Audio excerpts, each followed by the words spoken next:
Well, a very good evening to you, and many thanks for making time to be with us. I do believe you're having a wonderful day on this 21st day of November 2023. Now, this is a trending news where we bring you stories making headlines so far across the country. And remember, you can watch this bulletin live on our Facebook and YouTube pages at Lookuptv. Now let's get going, and we start with matters education. And Education Principal Secretary Belio Kipsang has reiterated that KCPE national exams will be released before Christmas. While witnessing the KCSE exam container opening in Msambweni, Mombasa County, the PS further stated that the marking of the KCSE exams will begin right after completion of the exams and end before January next year. Bado tunaendelea marking and preparing, lakini vile tulisema watoto wetu watajua mashule yenye wataenda kabla waende for Christmas. Siwezi sema mtihani itatoka kesho ama kesho kutwa, but I can say that we are on course preparing for our children to know how they have done. Yesterday we had a challenge. We lost a colleague, a police officer in Siaya. Investigations are on to know exactly the motive, what exactly happened. And therefore, I will not want to go into details, but I know that our colleagues in the investigative sector and the security sector are seized of the issue, and we should be able to know exactly what happened. But we want to celebrate that officer, because he paid the ultimate price while on duty to be able to co-create our children by ensuring that the safety of our children and the safety of the examination is protected. So we stand with the family. I know yesterday the Cabinet Secretary released a message of condolences to the family. We also lost the other day one of our examiners also, who was marking examinations. And we thank these Kalan Kenyans who have given their best for our children. We also had an incident in Wajir yesterday where a chopper crash landed at the... Now, crossing over to matters agriculture, and the government has launched 100 dryers which will help farmers to deal with post-harvest losses across the country as heavy rains continue. Now, speaking in Uasin Gishu during the launch of 100 dryers, Agriculture CS Mithika Linturi said the dryers are part of the government's initiative to ensure farmers don't incur losses as they have stabilized the prices of maize across the country. In the first phase, we are better prepared than before. So number one, I want to assure the farmers, kama tulinjaribu within 1 year na tumefanya hiyo kazi, this time round the distribution of fertilizer will be better. We have adequate supply of fertilizer, and we only tell you, do your main business, which is kwenda kwa shamba, weka fertilizer, palilia, tuvune, tumekuletea dryer, masto iko. So hakuna mkulima anapaswa kuwa na wasiwasi, sababu pande yetu ya serikali tunafanya yale yanapaswa kufanyika.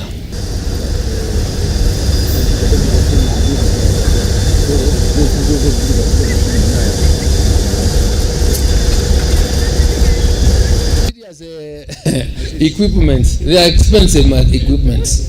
Na tumesipeana na ziko hapo na zinatumia stima. Ni zinatumia hii gari ina hiyo kilugha ya kimainjinia inaitwa ndani na mama nini? So iko na options ya stima, ya diesel na ya tinga, so mambo mingi. So technology imeenda juu sana. Kwa hivyo hapa mambo ya mafuta ama shida hapa. Now, moving forward, as the world marks Toilet Day, Isiolo County has imposed a strict policy that will criminalize defecation in public. In an event held at Kina Health Center in Garbatula Sub-County, the county government leadership stated that it is working to ensure all 315 villages in the county have access to good toilets, noting that open defecation poses risk to disease outbreak.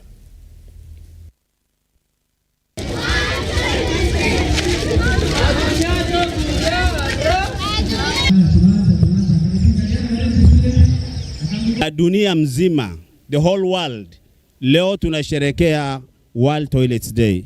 Dunia mzima inahamasisha watu kuhusu mambo ya kuwa na vyoo na kuwa na hygiene.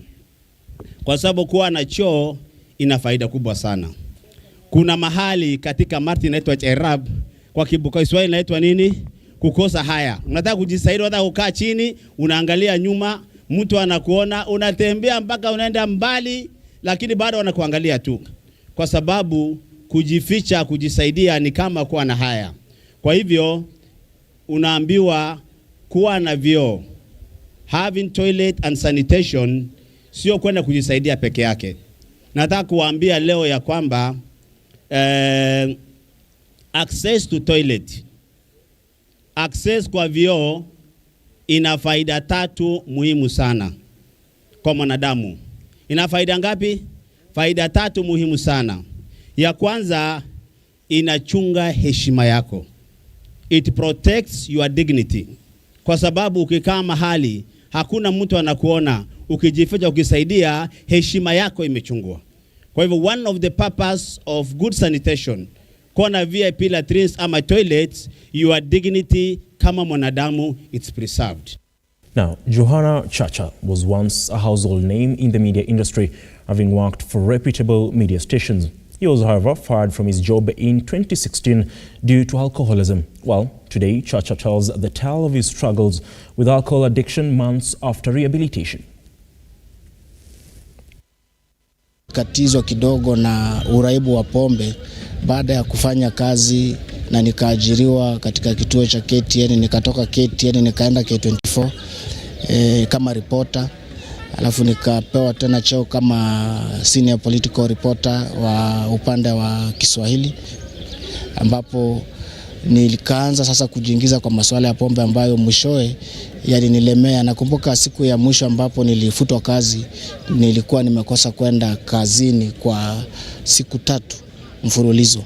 Kwa hivyo nilipotokea kwamba nimeingia kazini siku ya 4, nikashindwa kujibu maswali na nikashindwa kujitetea vilivyo kwa sababu ya nilikuwa nimefanya makosa. Tumejaribu kufuatiliwa na wale ambao walikuwa wanahusika kutufundisha, kuona kwamba tumeweza kuhifadhi mambo ya kuachana na pombe.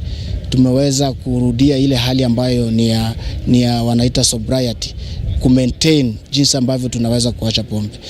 Ni kweli kwamba kumekuwa na changamoto kwa sababu sio rahisi kuacha uraibu, lakini kitu ambacho kwa binafsi mimi ambacho nimekisoma kwa muda huu ambao tumetoka kwa rehabilitation camp na tuko hapa nje, ni kwamba kumbe mambo ya kuacha pombe sio rehabu peke yake. Ni mambo ambayo inataka wewe mwenyewe ufanye uamuzi. Wewe mwenyewe uamue kutoka kwa roho yako na vile vile uweze kumkimbilia Mungu, kwa sababu kama mimi tangu nimetoka kule nimeweza kupata kanisa ambayo washirika wale ambao niliwaeleza pale ambapo nimetoka wamekuwa wa maana sana kwangu. Now, the National Transport and Safety Authority, South Nyanza Regional Chief Aden Ado, has called on all road users to be more vigilant, noting that the death toll among the vulnerable road users now stands at 40%. The event held at Kisii University was also meant to remember those who have perished in road accidents.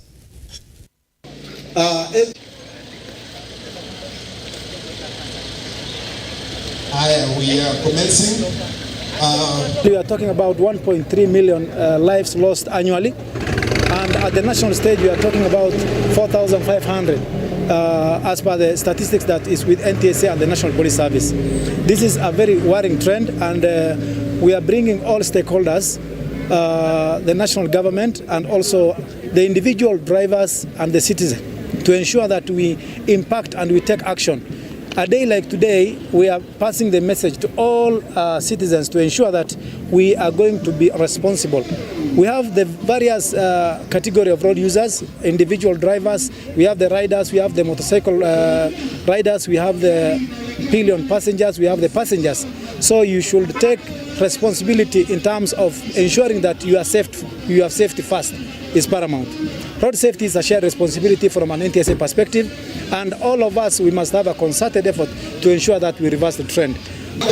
Our cooperatives, our communities, and our people we are involved in the motor world to try their best to have the best training so far. We are advancing this because we believe if we do that, that is better. Psychosocially, we have a number where those who are bereaved can call, and if you are stressed for the survival. Now, residents of Malindi in Kilifi County found dumping waste in undesignated areas will face arrest and prosecution. Speaking during the monthly cleanup exercise organized by Progress Welfare Association of Malindi, Municipal Manager Johnson Mwambati noted that environmental conservation is a top priority for the county government.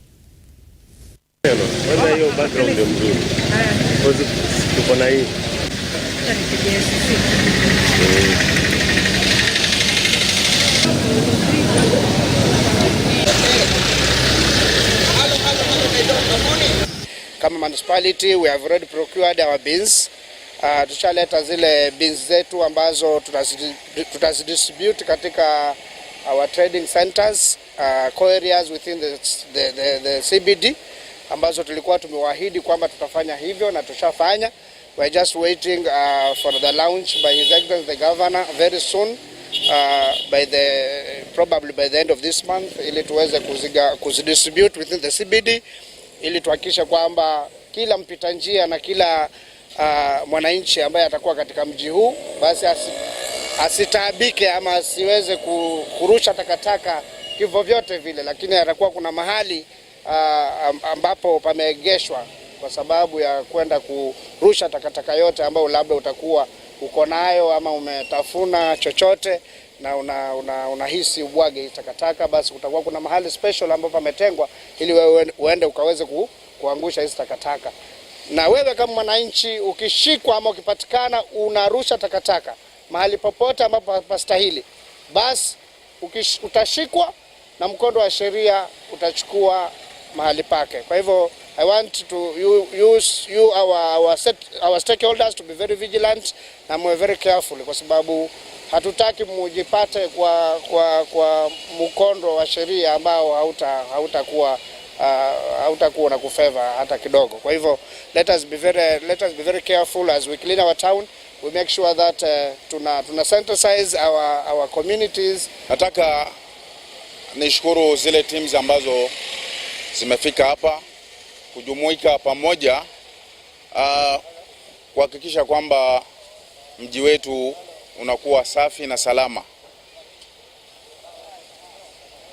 Na stakeholders wale ambao tumeshirikiana tangu miaka mitatu iliyopita, tumehakikisha kwamba fuo zetu za bahari haswa hizi ambazo ziko pambizoni mwa Malindi ziko sawa.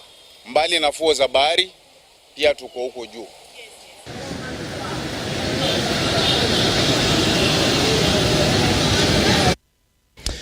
Well, that particular story brings us to the end of this particular bulletin, but do stay with us because we'll be coming to you with more detailed, stories in our subsequent bulletins at 7 p.m. and of course at 9, today being the bottom line. And among those stories that we're following up for you include what ESCC has to say regarding the 17 billion oil puzzle, even as the, of course, main person in this particular scandal, that is Angeru, claims ownership of the 17 billion worth of fuel, will be appearing before National Assembly Energy Committee tomorrow, just to expound further on what, or rather who really owns that particular 100 metric tons of fuel. But until then, you can visit our website www.lookuptv.co.ke just to get an overview of the stories making headlines not only here in the country but as well across the borders. Until then, do have yourself a wonderful evening, and like always, God bless.